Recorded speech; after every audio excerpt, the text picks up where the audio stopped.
eu vou chamar, que já está aqui ao meu lado, o Pedro dos Santos Reis, advogado de trânsito, que vai explicar melhor o porquê da demora desses julgamentos. Antes de você responder, quero te dar os parabéns, que você esteja aqui representando todos os advogados e advogadas do nosso estado. Hoje é o Dia do Advogado, essa profissão de extrema importância. Então, parabéns pelo trabalho, obrigada por exercê-lo. E já te pergunto desde já, por que a demora nesses casos?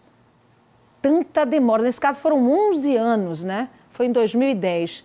11 anos para acontecer o julgamento. Boa noite, Mariana. Boa noite a todos. Antes de entrar nessa questão, também gostaria de parabenizar os meus colegas advogados por o nosso dia. Sabemos do trabalho árduo que é o exercício da advocacia. E também gostaria só de fazer uma explicação. Existem os crimes de trânsito, existem crimes no trânsito e existem crimes em trânsito. É bom esclarecer isso para que as pessoas entendam, nesse caso e tantos outros, qual foi aí o que aconteceu. Os crimes de trânsito são aqueles que ocorrem na direção de veículo automotor.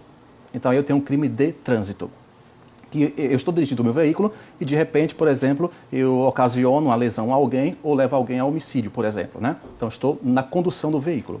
Mas também tem crimes em trânsito, que é quando, por exemplo, eu utilizo o veículo para fazer, por exemplo, porte de armas, né? Pessoas que saem de um local, vão para outro, porte de armas. É um crime em trânsito. Ou ainda eu poderia ter um crime no trânsito. O que é um crime no trânsito? É aquele em que você está no contexto de trânsito, por exemplo, eu estou no meu veículo, aí de repente alguém faz alguma coisa, então isso me irrita, eu desço e vou e agrido alguém. Isso é um crime no trânsito, não é crime de trânsito, né? Feito isso, então veja só. Que é esse caso que a gente acabou de mostrar. Então, esse caso, veja só, o que é que eu posso dizer desse caso? Não posso me aprofundar muito porque eu não tenho conhecimento, né, a fundo do processo. A gente, por não ter conhecimento do processo, não pode dizer os meandros, né, das peças do que houve ali. Mas veja, a demora não tem um prazo para que a justiça possa chegar à conclusão do processo de conhecimento, chegar com a sentença e depois tem toda a fase recursal. Não existe um prazo. E por que demora tanto? Aí por vários motivos. Desde a demora já na investigação lá, no inquérito policial, às vezes na própria fase de instrução, né, que são provas, você tem que ouvir várias pessoas e colher vários depoimentos, isso leva muito tempo. Às vezes acontecem situações no meio do processo que isso faz retardar. E também existem também os recursos. Os recursos fazem com que demore muito chegar, né, à fase do trânsito de julgado. Então, 10 anos, 5 anos ou 20 anos são prazos que acontecem e quando envolve o tribunal do júri, demora mais ainda, porque existe um rito próprio do tribunal do júri. Então, você tem um processo de conhecimento, você tem o rito do tribunal do júri, para depois ter uma sentença e ainda vários recursos aí que podem ser apresentados. Então, tudo isso é tempo e nós não temos assim dizer quanto tempo vai ser, não existe, né? Cada processo é cada processo. Com sua experiência, né, a gente fala muito dos crimes no trânsito causados pelo uso do álcool. Álcool e direção, que a gente incansavelmente diz que não combina, mas parece que não é suficiente as campanhas, parece que não é suficiente a gente mostrar aqui na mídia tantos casos. É realmente a principal problemática? Nós temos, na verdade, duas causas muito fortes que levam à lesão ou homicídio, né, em crimes de trânsito, que é justamente o álcool.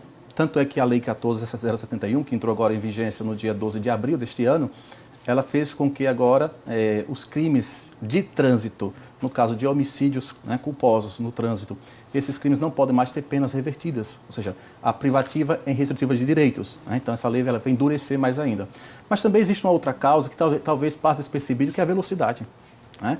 Então eu tenho álcool e velocidade. Quando essas duas coisas se unem, é fatal, né? Então sempre vai acontecer uma tragédia. Então, quando a gente analisa, por exemplo, as pesquisas dos crimes de trânsito, que se nós formos analisar, no Brasil existem muitas mortes no trânsito, né, em decorrência de crimes de trânsito. Então, geralmente tem esses dois aspectos, álcool ou alguma outra substância entorpecente e também a velocidade. Queria perguntar ao senhor sobre os radares, né? Existe sempre uma sensação de que, mas para que tanto radar? A máquina pública já está cheia de dinheiro, isso é para ganhar mais dinheiro. Mas o radar é um aliado para combater esse tipo de crime causado pela velocidade? Mariana, eu diria que o radar é um aliado secundário. Qual é o nosso aliado primeiro? A educação no trânsito. Esse é o fundamental, né? Tanto é que o Código de Trânsito traz um capítulo só sobre educação no trânsito. Uma pessoa educada no trânsito, ela vai obedecer às normas de trânsito, inclusive a velocidade quando se fala de radar. Existem muitos radares porque é sinal de que existem muitas pessoas que andam em velocidade acima do limite permitido. É claro que existem situações de excesso de radares. Tanto é que houve, né, recentemente uma mudança em relação a isso, os radares ocultos, os famosos radares ocultos, né? Então existe um excesso de radares que muitas vezes sim pode produzir várias multas, várias infrações que geram multas. Mas na verdade é uma falta de educação muitas vezes por parte do condutor, né, que não obedecendo às normas de trânsito sempre vai gerar essas problemáticas, seja de lesão, seja de homicídio. Agora uma dúvida que eu tenho certeza que você que está em casa também tem. Aconteceu um acidente. A gente está passando pelo local. Existe um medo da pessoa até socorrer a outra, com medo de ser julgada como causador do acidente, o medo de receber algum tipo de retaliação. Então, o que a gente deve fazer? Qual a sua orientação nesse tipo de caso? Veja só.